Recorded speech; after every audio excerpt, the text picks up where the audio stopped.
Good evening, everyone. I'll call the May meeting of the Post Falls Planning and Zoning Commission to order, and if you'll stand and join me in the Pledge of Allegiance.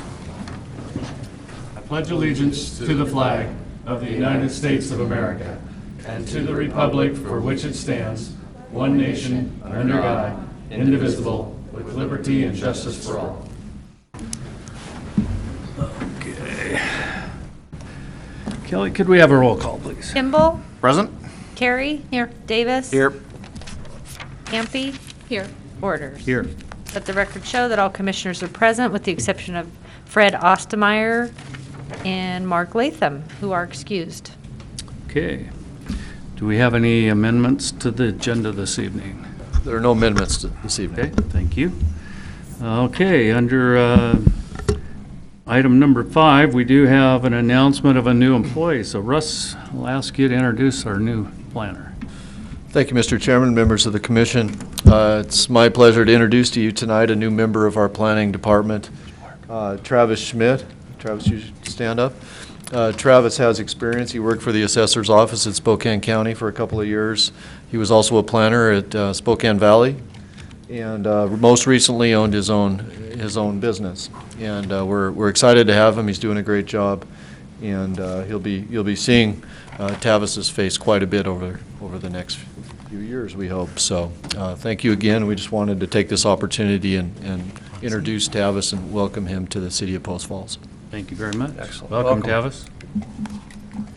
Okay, we do have a public hearing this evening. If any of you wish to speak during that hearing, if you would please sign or grab a sign-up sheet on the back podium back there and turn that in to Kelly, who's on the front desk up here on the corner, prior to the hearing, so that we make sure we have everybody accounted for. Russ. Mr. Chairman, excuse me for the interruption. For the record, we'd like to note that Mark Latham has joined the commission tonight. Thank you, Mark. Thanks, Travis. Appreciate it. Okay, any conflicts this evening from the commissioners? I would like to declare a conflict for the second hearing tonight, the Meadow Vista Infill neighborhood. Okay. And I won't be voting on that. Okay. All right, consent calendar. I move to approve the consent calendar as presented. Okay, motion and a second. All right, roll call, Kelly. Kimball? Yes. Carey? Yes. Hampy? Yes. Davis? Yes. Latham? Yes. Borders? Abstain. Motion carried. Okay, do we have any citizens in the audience who would like to speak on anything that's not on the agenda this evening? I guess not. Okay. Any unfinished or old business? Russ? No, Okay. not tonight. Thank you. Thank you. All right, public hearings. Okay, under our impact fee revisions, that has been withdrawn, and I'll have Russ explain that. Thank you, Mr. Chairman, members of the commission. After our meeting last month with the Planning Commission, we regrouped, we consulted with the city administrator, we looked into the impact fee issue in regards to the calculations and the questions that the commission had brought up at your last meeting. And we decided that it was in our interest at this time, because we are looking at a full impact fee analysis and process, which will include some workshops and public hearings in 2016, that it didn't make sense for us at this point to fly the consultant with Tischler Beach up and do any training at this point, because we do intend to do that during the full impact fee update that will be taking place next year. And so from a cost efficiency standpoint, we felt it was more appropriate at this time to withdraw and bring this, bring this back to the Planning Commission in 2016 for your review, and at that point we'll be able to provide you with consultant before you to give you answers and help you make a more informed decision. Okay, thank you very much. Thank you. Okay, we do have a public hearing, Meadow Vista Estates Infill Neighborhood Plan, NP 1501. I'm going to open the public hearing, and John, if you will introduce, please.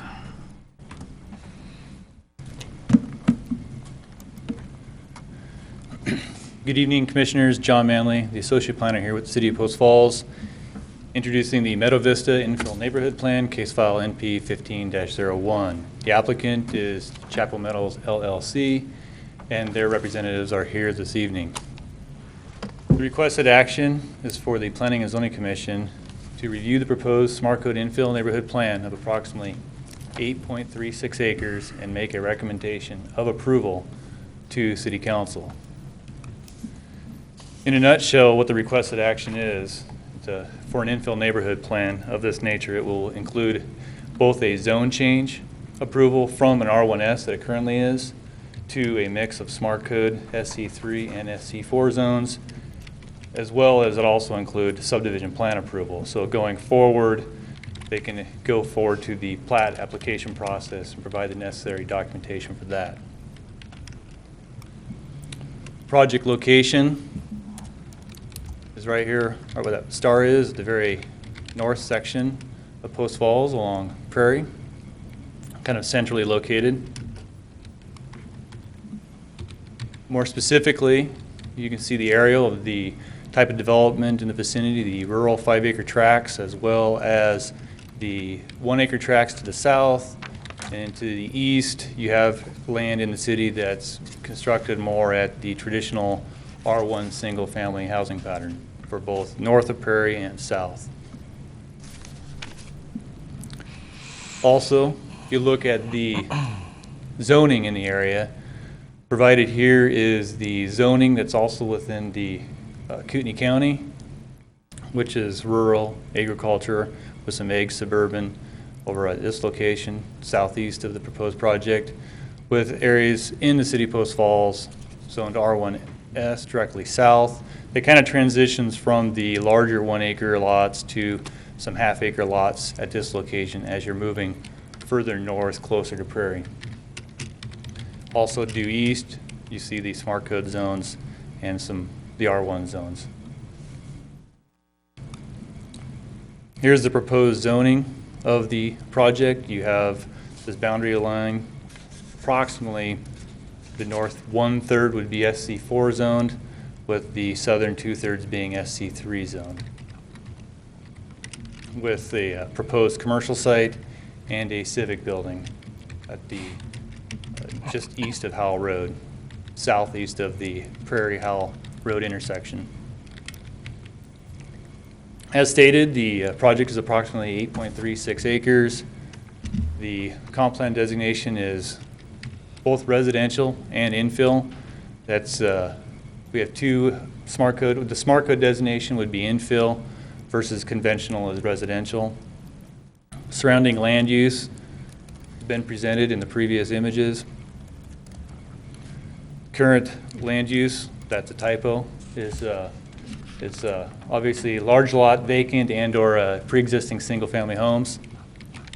The water is provided by East Green Acres Water District, with sewer being provided by City of Post Falls. So at this time, this would conclude staff's introduction, and the applicant is here. Okay, thank you, John. We'll ask the applicant to present, please.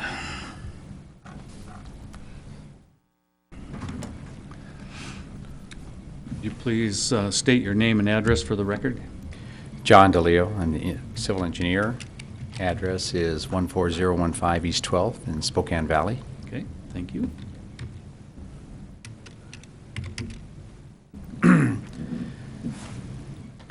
This shows the existing site, R1S zone, and you can see that the high point on the site occurs here, the highest elevation, with the ridge tending toward the center, low spot there, and a low spot here. Prairie Avenue bounding on the north, Howell on the west side. Actual land use, you can see that there's a couple of structures out there, vacant grassland if you haven't seen the site.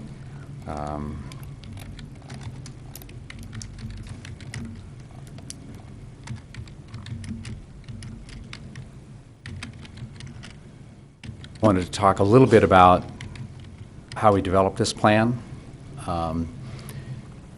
prior to this proposal, there was an approved PUD on here, larger lot, and not really a similar configuration. But we looked at the R1S zone, and taking into account the amount of off-site improvements are included, both Howell Road and Prairie Avenue both have to be expanded, which the owner's developer will contribute to. In addition, came late in the game, East Green Acres is going to require a water line extension to the south along Howell Road. That, in addition to all of the fixed costs, water, sewer, and storm, economically it became difficult to make something with the 1 acre tracts pencil out in this area with all the improvements that were required. We also wanted to target what was saleable at the time, which was about a year ago, still is saleable, and that wasn't 1 acre tracts with larger homes. It was smaller lots that were affordable, usable, and you could still have a nice home on there. The SC4 zone, the intent there is to provide a buffer with a little bit higher density up against Prairie Avenue and provide enough space for a smaller residential unit. And then in the SC3 zone, something that's more typical in the area of 6,600 to over 7,000 square foot lots, where you could have a single family home. The commercial lot and structure seem just amenable to that corner. That's providing services either to the community or along the two thoroughfares that bound the west and the north side. Taking all that into account, the costs, trying to target a price point on the lots, not inexpensive, but something that's probably an alternative to what someone would consider condominium living or multifamily living, especially in the SC4 zone. Being able to still have a lot and not be in a community structure. That was some of the thought process that went into putting this plan together and coming up with the cost. The only way to achieve that was to request the zone change. That's how we got to this point.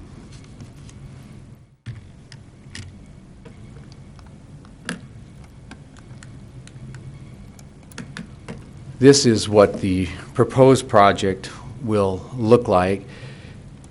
This is the current intersection of Hydrilla and Arrowleaf on the southeast corner. Proceeding north, still named Arrowleaf. And this project has about 1,500 lineal feet of paved street surface, similar amount of water. The water ties in at 3 points there, and then several hundred feet to the south on Howell Road. There's an emergency access road that may or may not be there in the future if this property ever develops. It may tie into something there, but it does provide a current emergency access that was developed in conjunction with the fire department. There's 2 strips of open space, one along the northern boundary, one along the western boundary.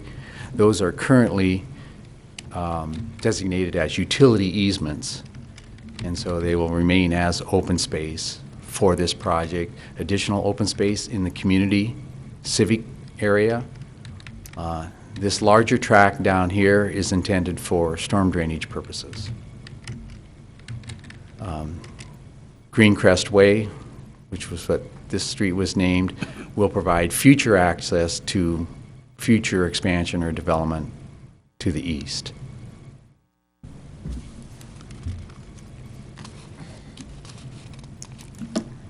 That's all I had. Okay, thank you.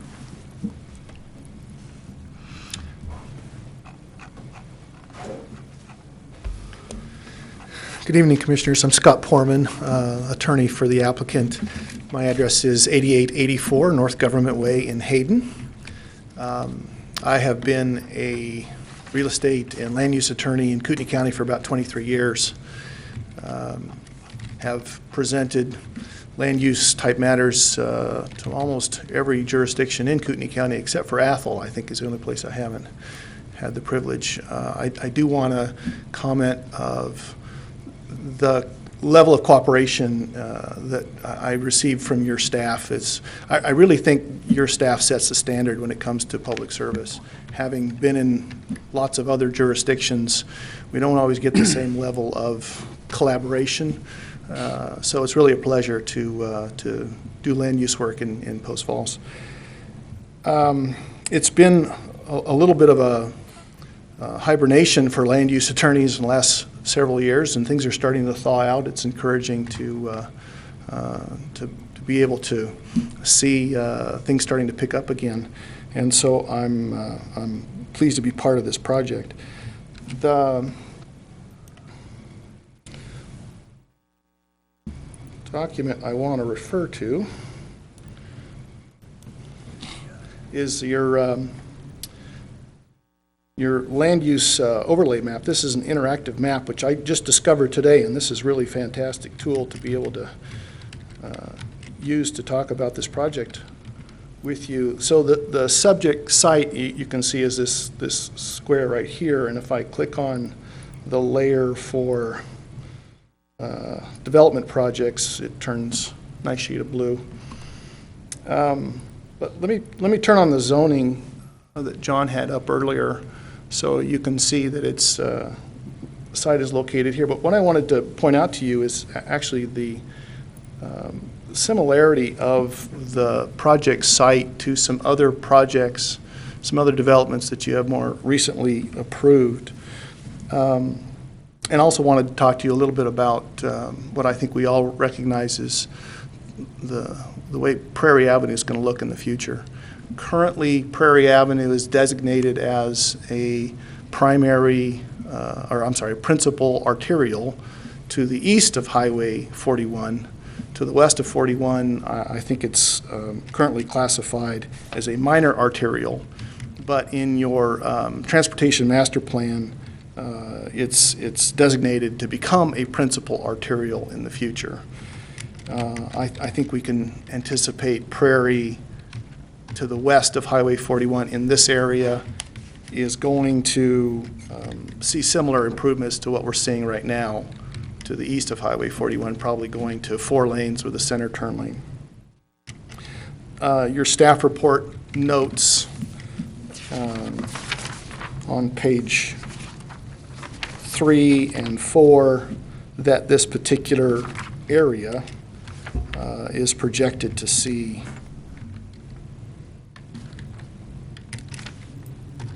potential gain of 39,000 citizens, new citizens, by 2035. So certainly an area of growth, and I think Prairie is going to catch a lot of the traffic from that new growth, new population, and so Prairie is going to just see the improvements that kind of growth and additional traffic is going to demand.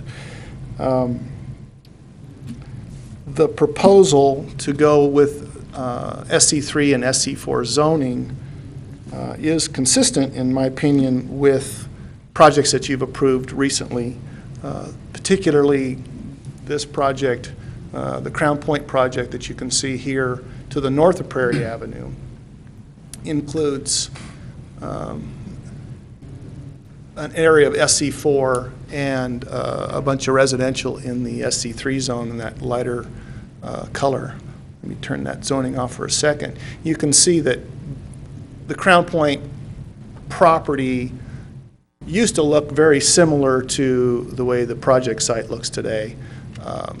Vacant fields with some single-family residential.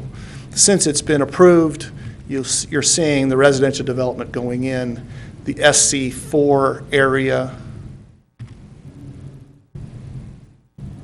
that you've approved is here, and it will include also commercial and neighborhood support type commercial uses for this residential development, similar to what we're expecting in the SC4 area of the subject property. Another project that you've approved recently that is similar is, I think it's called Micah Acres, here on the corner of Pole Line and Chase. And as you can see, it also includes some SC4 zoning to support the residential that's going to be currently going in on Wheatland Avenue. And I was just out there yesterday, and you can see where they're starting to extend this road on into this next 5-acre parcel. So more residential, and then the commercial, the SC4 will be down here at the bottom to provide neighborhood support for that residential. And Commissioners, it's essentially the same concept that we are proposing and requesting for our site, a little bit of SC4 at the north end to support the residential development of the remainder of the property, mostly for higher density residential, but with some commercial to provide that neighborhood support, so that people don't have to drive all the way to get a quart of milk or whatever. They've got that commercial right there in their neighborhood. Given what we can anticipate happening with Prairie Avenue in the future, I think it is just good planning to expect and to allow for higher density uses along Prairie. I know that there are public comments that came in that this zoning as requested is going to change the rural character of that area, and it's true, it will. But I think the rural character along both sides of Prairie is going to change anyway. And that change is already happening. So good planning is to anticipate those changes are coming and to cite higher density development along those major principal arterials that Prairie is becoming and will be soon in the future. Also, what I'd like to point out to you that because this proposal represents good planning and prudent foresight into what's coming down the road, the project as proposed is supported by your staff. Engineering division had no objections. Your design review committee had no objections. Planning division had some comments but no objections. The fire department had no objection to the proposal. And of course, water and sewer have been supplied or would be provided. So based on the fact that the project site, let me turn that zoning layer off again. The similarity of our project site to the Crown Point and the Micah Acres areas that you also approved, we would request a similar recommendation for approval to the City Council from this board. Okay. If you have any questions, I'd be happy to answer, and I would like to have the opportunity to offer rebuttal to any public comments that come in. Any questions at this point? Thank you very much. Thank you. John, if you'll present the staff report, please.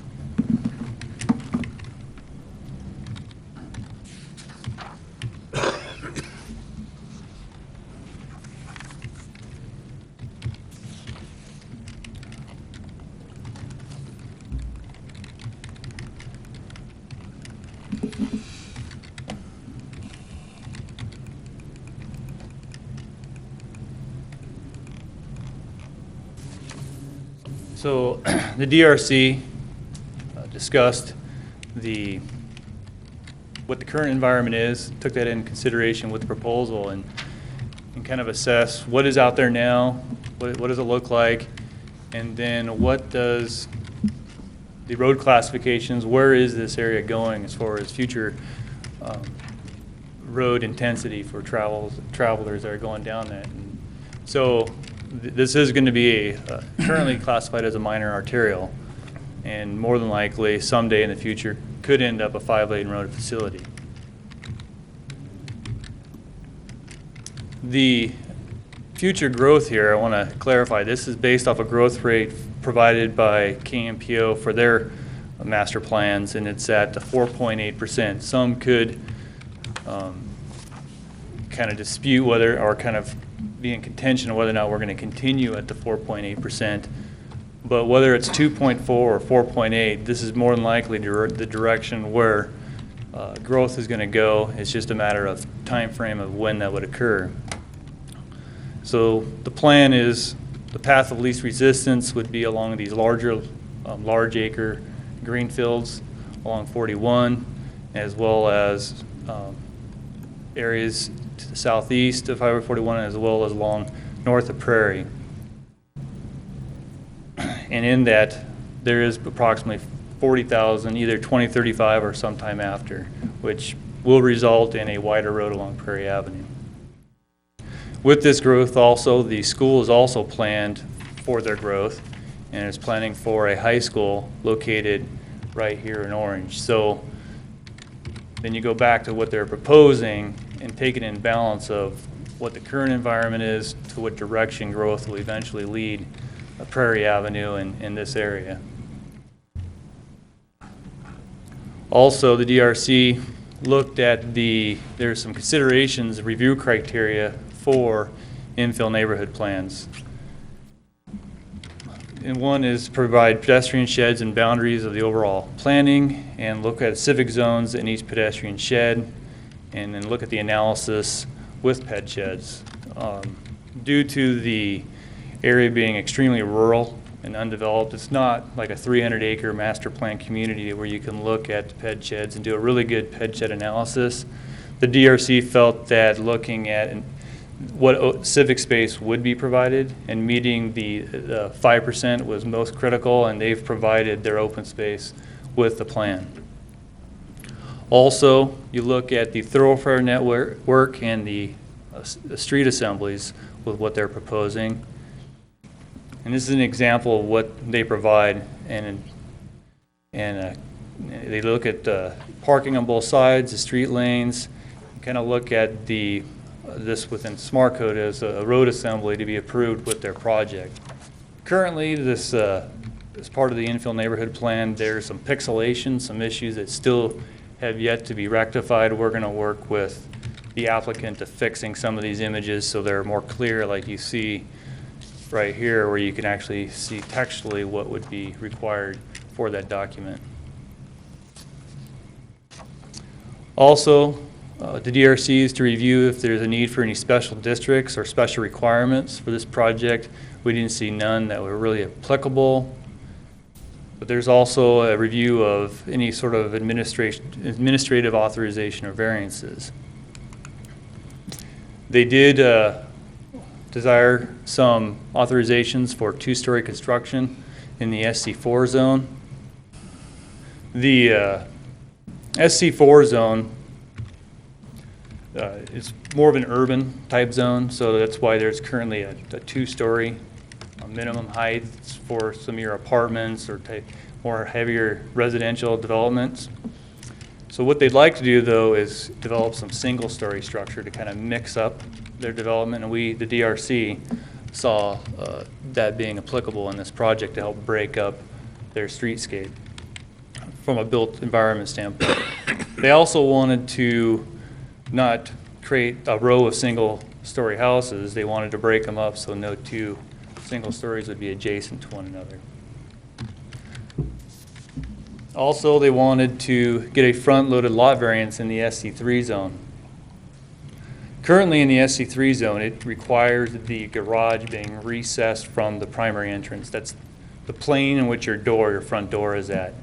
And so what they would like to do is allow a certain percentage of the homes where the garage can actually front before the primary entrance. And so they're requesting some relief of that at about 35% of the SC3 lots. They also requested a street centerline design variance. A lot of that has to do with kind of where the adjoining streets are to the south and kind of where this project sits in consideration with previous development. So what you see here is here's where the hydrilla and arrowleaf is, that if they just went straight forward, it would make some undevelopable lots on the east. So they have to come up and around and back to kind of facilitate the interior street network. So as part of that, they wanted to get a reduced radius as part of that. And so the fire and the engineering staff reviewed that and felt that by reducing a speed limit, they'd be able to accommodate that, and that was appropriate for this proposed project. The Planning Division specifically looked at this and felt that the location of the SC3 and SC4 zone as approved, I mean not as approved, as being proposed for approval, is appropriate, being the fact that you need to look at the long-term planning for this and facilitating and acknowledging you're going to have a 5-lane road. This is eventually going to be a pretty busy intersection on Howell and Prairie. That currently, it's not a very busy intersection, and that's to be acknowledged, but it is appropriate considering all things considered. The proposed commercial site, as a side note, would have limited retail and office per Smart Code SC4. It's not a full-out commercial. You can do anything you can in commercial. It's more designed around neighborhood office and neighborhood commercial type activities. Items like a gas station or a drive-through restaurant of nature, those can only be facilitated through administrative authorization. So they have to be approved administratively by the DRC. So it's not like an all-out permitted outright type situation. Access to that commercial site, it would be from a full access off Howell, but from Prairie it would just be a right in, right out. You couldn't get to it from the interior residential. So it's designed the residential access to be from the residential side, with the commercial access being from Howell and Prairie. So in creating the commercial kind of at this location or opportunities for it, the market obviously is going to dictate what would actually eventually be there. But creating commercial that are off corridor is consistent with the policies within the comprehensive plan. The goal is that all of Post Falls, when we become 70, 80,000, that we're all not driving to Highway 41, Spokane Street to get milk and eggs, that we could potentially have some services that are closer to the neighborhoods. Staff did look at the condition within the SC4 on the off the commercial site, that if there was an office to be constructed there, that they proposed potentially a 2-story structure, which SC4 requires a 2-story structure, that there's a limitation for the office that can only be on the 1st story. So at this location on Howell and Prairie, it didn't make sense to have residential units facing that on the 2nd story, that it could potentially be recommended to add an additional variance to allow office on the 2nd story.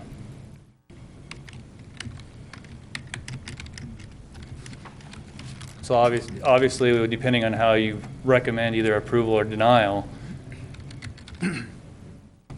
that there potentially may need to come into play on your recommendation with that variance or without it. For the engineering division, the transportation elements, they're acceptable as they're presented. The water reclamation facility has the capability and capacity to serve the project. In regards to domestic water, East Green Acres will need to be coordinated to facilitate water. The Post Falls Police Department has commented, and they had really no additional objections such that emergency response has appropriate access, and in communication with Gerald Archer, the fire marshal, that could be facilitated. He was fine with the temporary access as it was presented, but he was concerned that snow removal and maintenance be a part of the CC&Rs. So that way, once it's developed, that even through a major snowstorm or through a snow event, that fire could still have that emergency access. So this time, this would conclude any staff report, and I don't know if you have any other questions for me. Okay, questions for John? I have a couple of questions, Mr. Chairman, and they're mainly just curiosity. I was wondering why Arrowleaf didn't connect to Prairie. I assume there's a good reason that it doesn't. Why Arrowleaf did not connect to Prairie? Yeah, why there wasn't any access to the subdivision. You know, I may ask Rob Paulus, the Assistant City Engineer, to comment on that more specifically. Good, then my other question would be why Arrowleaf is right adjacent to Prairie. That seems a different configuration than we usually have in subdivisions. We would usually have Arrowleaf away from Prairie and the lots on Arrowleaf backing onto Prairie. So it's just curiosity. I assume there are good reasons. This seems to be kind of an inefficient configuration to have two streets right next to each other as far as, and potentially not very attractive, having a big street and then a small green space and then another street right next to it, parallel to it. So, I hope Rob can answer this. Well, the first question is a little bit easier to answer. The reason why Arrowleaf does not connect to Prairie Avenue is within our transportation master plan, we do have Prairie Avenue identified as a future principal arterial roadway, and the access spacing along principal arterials has road intersections at quarter-mile spacing as a minimum. And so that would preclude anything from this point. In fact, as you see the lands to the east of this project developed, there will only be one additional road, public road access between Howell Road and Chase Road, which is the next major roadway to the east. As far as why Arrowleaf along the north part is so close to Prairie Avenue, the applicant in earlier renditions as they were working through their process did look at the potential of having some lots up against that portion with Prairie Avenue and a separation. It was their decision to change the roadway configuration and present it as it is here. We do have be about a mile and almost a mile and a half east of here, Grayling Estates, which has a similar situation where you have the road, in that case it's a one-way street up against Prairie Avenue, and then you have a green strip just between Prairie Avenue and that road. How efficient or inefficient that is, that's not something that really is relevant to the roadway design and its function internally to the subdivision. At least that was from the engineering's opinion. Thanks. You're welcome. Okay, any other questions from? Yeah, I have one. Nancy. So there was a concern with keeping the roads clear, snow plowing, so that become a part of the CCNRs. So is this private? And wouldn't the city plow the streets? Well, there's a temporary fire access, so that's not going to be, I mean, they go from priority, so all your main roads get hit first, and then you have your residential streets. Okay. So this here is a temporary fire access, so there was just some concern that they would hit by doing it by the priority, that this would get amiss. And so therefore, to reduce that, to include that as part of the CCNRs. Did they have a private contractor plow that to make sure there's access, or? At this point in time, the CCNRs haven't even been developed. Okay, but was that the idea behind it? Yeah, you would have. Okay, have a private contractor take care of it as part of your homeowners association, or? They would have to figure out how they were going to do that Okay. as an HOA. John, wouldn't it be similar? I know there are several subdivisions that have garages in the back, so they have alleyways. And although the city takes care of all the main streets, those alleyways are contracted out through CCNRs to make sure they're clean. So it'd be very similar to that. Correct. Yeah. Okay. Any other questions for That's John? There'll be improvements all along Prairie and all along down Howell? Road improvements? Well, typically they're either improved or cashed out, but I believe that they're going to be improved, correct? Yep, they're going to be improved with the subdivision. Howell Road? Okay, so Howell Road will be improved, and then Prairie will be cashed out. Okay, any other staff questions? Okay, thank you, John. Thank you. At this point, we'll look for testimony. And Kelly, could I have those that are in favor? I have none. You have none, okay. How about those that are neutral? We have none. Okay, then those that are opposed. Okay.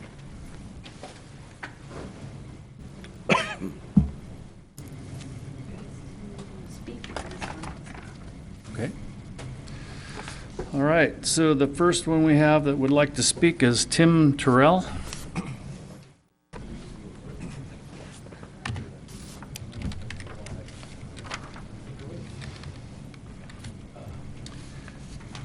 Could you please state your name and address for the record, please? Yeah, my name is Tim Terrell, and I live in 438 East Parkside Drive in Hayden, Idaho. I have a parcel of land just about half a mile from this project, and I saw the newspaper, and I put opposed because you don't have a lot of choice in the beginning when you pump. But the only thing I've seen so far, and I mostly came for information, was the commercial on the corner there. I know there's a future, principal arterial, but how far out in the future are we looking? Yeah, well, anyway, I'm just, the thing I would be opposed, I'm not opposed to the overall project right now, but just looking at the commercial part of it, the trip generation from that, because this parcel I have is a 5-acre parcel just on the west side of McGuire on Yukon. And as far as, convenience, there's already a convenience store on Celtice. And then you're less than 2 miles to their Super One, Traders, 2 miles out to Walmart. So I don't really see that as being a convenience at this time, especially since it's going to be, in my opinion, in my experience, that the convenience or the commercial part of it, and that changing that to a principal arterial is going to be way out there. When we can only put $92 million towards the state highway system, we need $268 million, and the local roads aren't seeing that. I don't see that happening anytime soon. So my opposition would be to the commercial right now and the trip generation that it would propose. Okay, that's it. Thank you. Thank you. Okay, David Stockwell.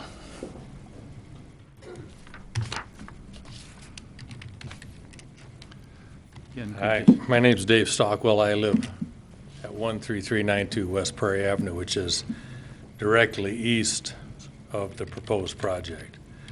I've lived there since 1990, approximately 92.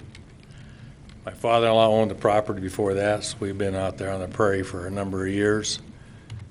He moved out there because it was rural. You could have your horses, your animals.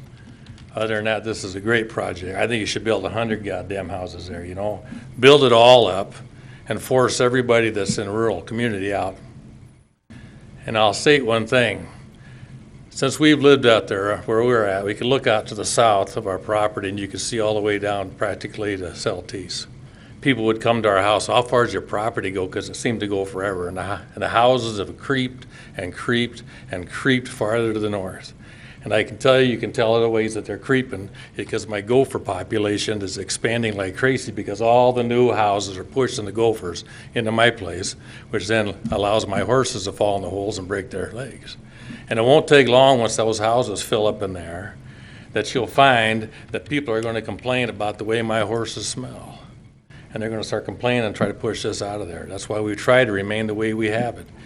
Now, directly behind us, old Spence's place back there, we came in, though, at that time and complained because they wanted to do the same thing directly south of us.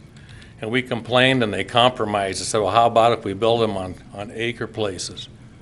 We compromised because at least with an acre, we tend to have a little nicer place. You can't take all your old cars and junks and put them out in the backyard when you're in a tiny little subdivision like that. But they got around that too, and those houses aren't on acre places like they said they were going to be, so they cheated and started making that move. Now farther south in Meadows, that's on bigger lots. Those houses are nicer. So the devaluation of my place is just going to continue to start putting that type of residence right by my place and by everybody else that lives around me, all right? We spent years and years trying to keep our 5-acre place up nice because when we moved out there in the county, that's all you could build on was 5 acres. And that slowly dissipated and disappeared, and it's just not right. Now, I understand you can't stop growth, and Post Falls is growing like a weed. I understand that. I've lived here when the doggone place was just about a dirt road out there, okay? And I understand that, and I don't fault that. Where are people going to move? But there's got to be a right and a wrong way of doing this. For people that have put their blood, sweat, and tears into making their place look nice, trying to keep the value up, and all it'll do is diminish or force us out, so we then can sell to another developer that wants to take my 5 acres and put another 20, 30 houses on it, you know? Well, maybe I don't want to move. Maybe my grandkids don't want to not swim in my pool in the backyard, you know? But that's what it's going to come to, all right, the minute that goes in. Now, what I'm proposing is fine. If you're going to build, do it right, keep them at least at 1 acre pieces. That way the houses and the property is nicer and it helps everybody else around there. But you start throwing on 8 acres and you throw 40 houses on 8 acres approximately, I'll tell you what, I don't know where you live. Any of you guys live in the country, you live in cities. Where do you live? Please direct your comments to the commission, sir. Thank you. Okay, where do you guys live? Does everybody live in town? Okay, so neighbors like up that close maybe don't bother you as much. There's a reason where we live, and I understand. You live someplace long enough, people are going to come right up at you. I understand that. I'm just saying, use the right choices of how many houses you can put out there. It was rural, it was agricultural. There's no reason to get the city to come out there and put that many houses right next to everybody. When nothing to the south. Now, you've pointed out a couple other areas to the east, okay? That doesn't end by my house. And stuff that's directly behind me.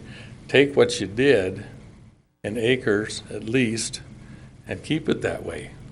I know I can't stop you. It's like my wife, I told her, I says, yeah, I'd come down here and speak, but it's like pissing in the wind. You know? You guys are going to do what you're going to do. And I understand everybody wants to make money in the whole 9 yards. That's great. But it's a rural area. That's what Post Falls is. You're not in the city, living next door to each other to where you could reach out. I got houses that are a mile away from us that you practically could open your hands up and touch these guy's house. That's not what we live there for. So I'm asking you to look at how many houses you propose there. I think it's great. And Prairie's going to grow, there's no doubt about it. Probably be a long time after I'm living there, but it's going to grow. And you should see the traffic that goes by there now. You want to add 40 houses, which probably will bring at least 2 cars each, that'll all want to take that road again. And what happens when one of my horses gets out? Decides it wants to camp in somebody's backyard. You know what I mean? So I'm just saying, do the right thing and don't put that many houses in. I know you're going to allow houses to come in that place, but at least keep it to 1 acre minimum. That way the whole place around there at least looks the same and doesn't devalue everybody's property. Okay? Okay, thank you. Thank you. Okay, and for the record, we do have one other comment that is in opposition, and that's from Patty Collins, and she does not wish to speak. Okay, so with that, that concludes the testimony. Any rebuttal from our applicant at this point? Go ahead.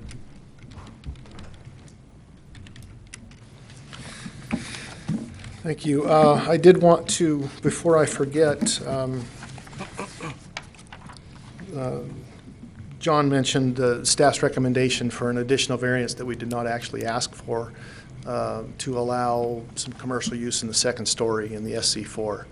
And we do appreciate that recommendation and would be happy to have that as part of the recommendation to the City Council. So if you want to add that in, that's a good idea, and we agree with it. As to the comments that were made by the neighbors. As I said before, I agree that the rural character of this area is going to change, and I think that's what people are opposed to. But as Mr. Stockwell said, you can't stop growth. What you can do is you can plan for it and you can direct it to places that are appropriate. And as your staff notes and your engineer noted, Prairie Avenue is going to change. It is going to be a different road than it is today in this location.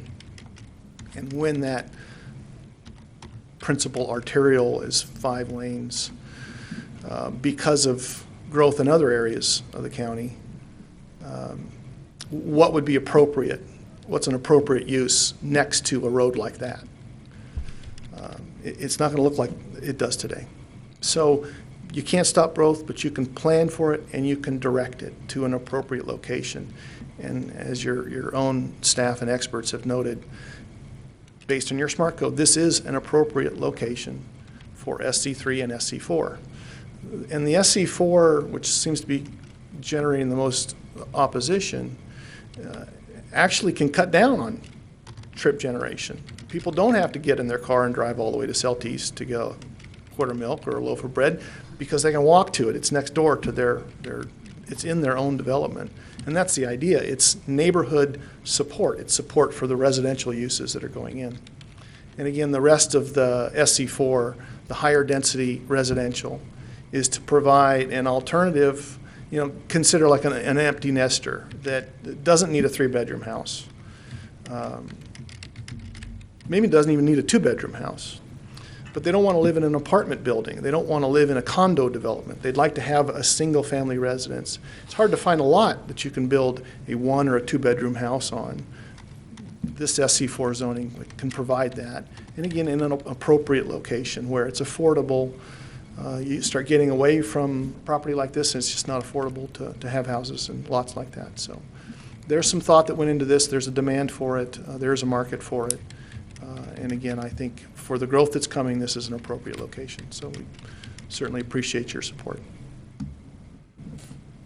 Okay, any questions for the applicant? Okay, thank you very much. Thank you. Questions for staff? None? Right? None? Okay. Then, at this point, I'm going to close the public hearing, and I'll open it up for discussion of the committee. I do have concerns with the high density there. I know there's other SC3 and 4 in the area, but that's buffered by R1. It's kind of an extension of an R1. This is an awful lot of houses to put everything around it's R1S or agricultural big properties. It just seems kind of out of place, stuck right there. Ray? Well, I'm a little torn on this one. I think the SC4 subdivision, or SC3, SC4 subdivision, the configuration is pretty creative. And to that end, I can appreciate that.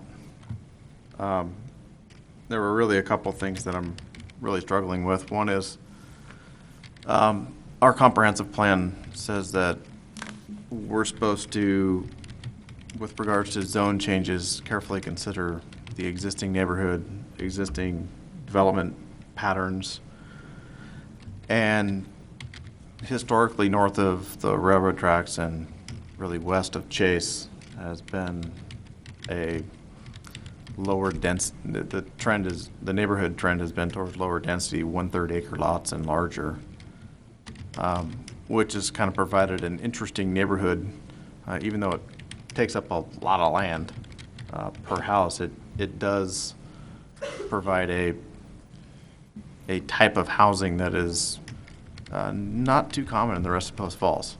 We don't see very many large acre tracts, or large lot, not acre, but large lot tracts in Post Falls. And the other thing I struggle with, because I know very acutely how difficult it is to develop on corner lots because they're expensive to develop. And unfortunately, it's not our job to make development affordable. We have to plan based on the policies of the comprehensive plan. And so I have a hard time using that.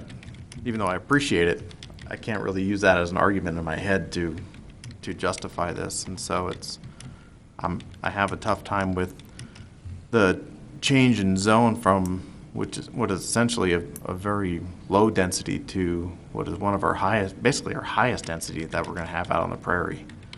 So I'm really struggling with that. Ryan? I completely agree. Having grown up in a farm rural community, I appreciate having that space. However, I do think what has been presented is incredibly unique. I like that piece of it, as far as the whole idea of work, live, play, having a mixed variety with the SC4 and the SC3, and I do fear that obviously growth is inevitable for the individuals that live out there with the high school and everything that's going to grow, but I am torn in the sense that we are moving extremely high density into an area where it might not necessarily be the fit at this time. Nancy? I agree. I think it's a little too high density for that area. You are... Like he's not even here. Okay. So, again, I appreciate all that the Design Review Committee has gone through to try to put this all together, but again, I'm concerned about the high density as well in the whole area. I do like the smart code application process there,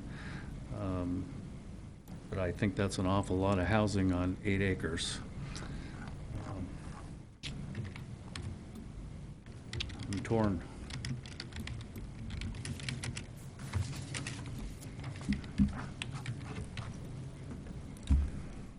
What would your pleasure be? A quick technical question for Will.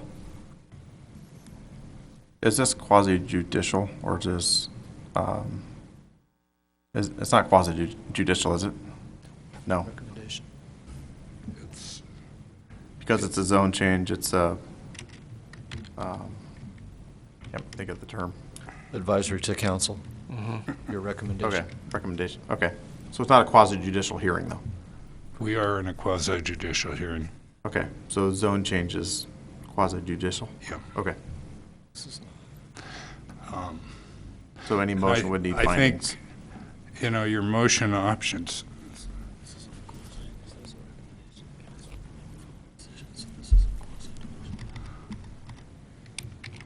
Your motion options, as set forth in the staff report, are to approve as presented, approve with conditions or modifications, or disapprove. And so your approval with modifications could relate to the density of the project if that's what the commission wants to recommend. But I agree with the motion options that staff have given you as being the appropriate motion options. I guess more specifically, I was asking, do we need to have any sort of findings? I think it's good to state the reasons, but those have been pretty much articulated by the board as far as the concerns go. Okay.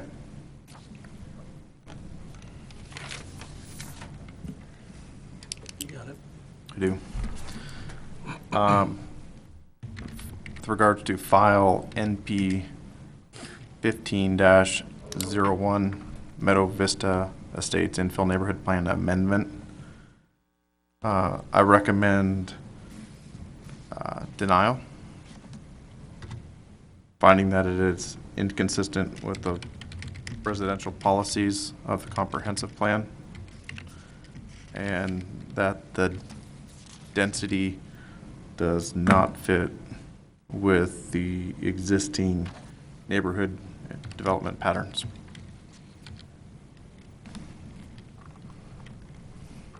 I second it. Okay. Roll call, Kelly. Kimball? Yes? Carey? Yes. Hampi? Yes. Davis? Yes. Borders? Yes. Motion to deny.